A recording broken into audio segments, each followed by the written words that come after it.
नमस्कार दोस्तों, हम आपके लिए लेकर आए हैं बहुत ही महत्वपूर्ण वीडियो भारतीय संविधान से। आजकल बहुत क्वेश्चन पूछे जा रहे हैं एग्जाम में भारत के संविधान से, उसके बारे में हम वीडियो बनाए हैं। इसमें आपको बताएंगे इस वीडियो में दोस्तों कि भारतीय संविधान में अनुसूचियां। दोस्तों मैं आपको बता दूं कि भारत के मूल संविधान में 8 अनुसूचियां थी, अब इनकी संख्या बढ़कर 12 हो गई है।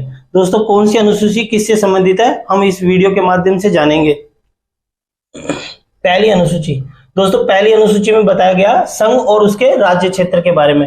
दोस्तों मैं इसमें जो कठिन शब्दावली है उसको भी मैं आसान कर देता हूं आपके लिए। संघ, संघ का मतलब होता है केंद्र। संघ को हम केंद्र के रूप में भी जानते हैं, यानी केंद्र या भारत, भारत और उसका राज्य क्षेत्र यानी उसका जो क्षेत्रफल है भारत का, वो इसमें पहली अनुसूची में बताया गया दोस्तों।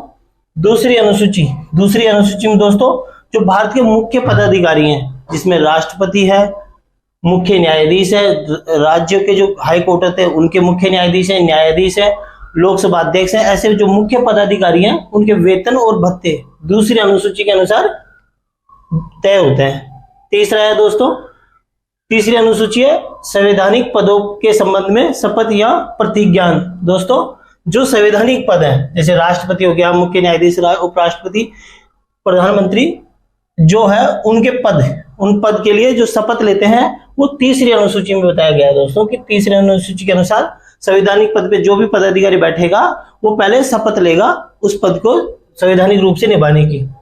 चौथी अनुसूची में दोस्तों राज्य में विभिन्न स्थानों का आवंटन, यानी राज्यसभा में, राज्यसभा की जो सीटों का आवंटन होता है दोस्तों वो चौथी अनुसूची के अनुसार जो राज्यसभा में कहाँ कितनी सीटें रहेंगी इसका आवंटन चौथी अनुसूची के अनुसार किया जाता है दोस्तों।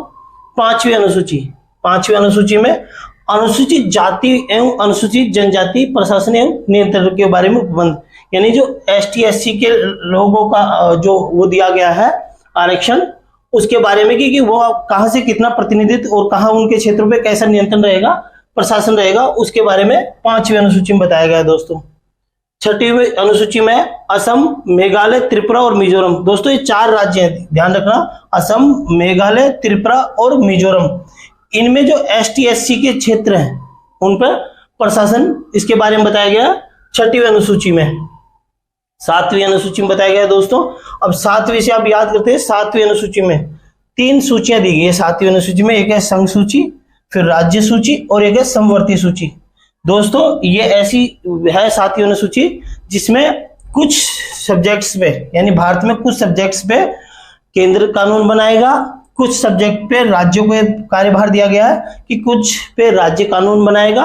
और तीसरा में है दोस्तों कि दोनों राज्य और केंद्र, साथ ही जो समवर्ती सूची है दोस्तों इसमें राज्य और केंद्र दोनों मिलके कानून बनाएंगे। दोस्तों मैं आपको एक चीज और बता दूं इसमें कि जहां पर कहीं किसी राज्य ने कोई कानून बना दिया और उसको बाईपास करके अगर सेंट्रल गवर्नमेंट ने, केंद्र ने कोई कानून बना दिया तो केंद्र का कानून ही ज्यादा मान्य होगा देन राज्य से।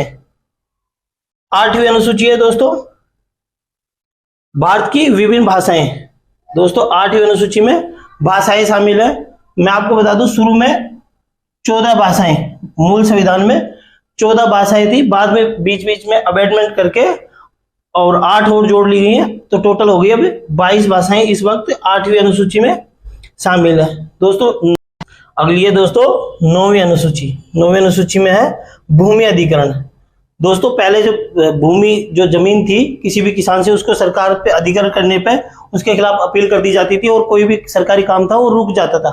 इसलिए 1951 में भारतीय संविधान का पहला संविधान संशोधन होता है और उसमें ये 9वीं अनुसूची जोड़ी जाती है। 9वीं अनुसूची में वो सब्जेक्ट्स डलते हैं दोस्तों जिसके खिलाफ सुप्रीम कोर्ट और हाई कोर्ट में किसी भी उसमें न्यायालय में अपील नहीं की जा सकती। ऐसा कानून भारत की सरकार बना के इस सब्जेक्ट में जोड़, इस विषय में 9वीं अनुसूची में डाल दिए जाते हैं, तो उसके खिलाफ किसी भी सुप्रीम कोर्ट या हाई कोर्ट में अपील नहीं की जा सकती। लेकिन दोस्तों 11 जनवरी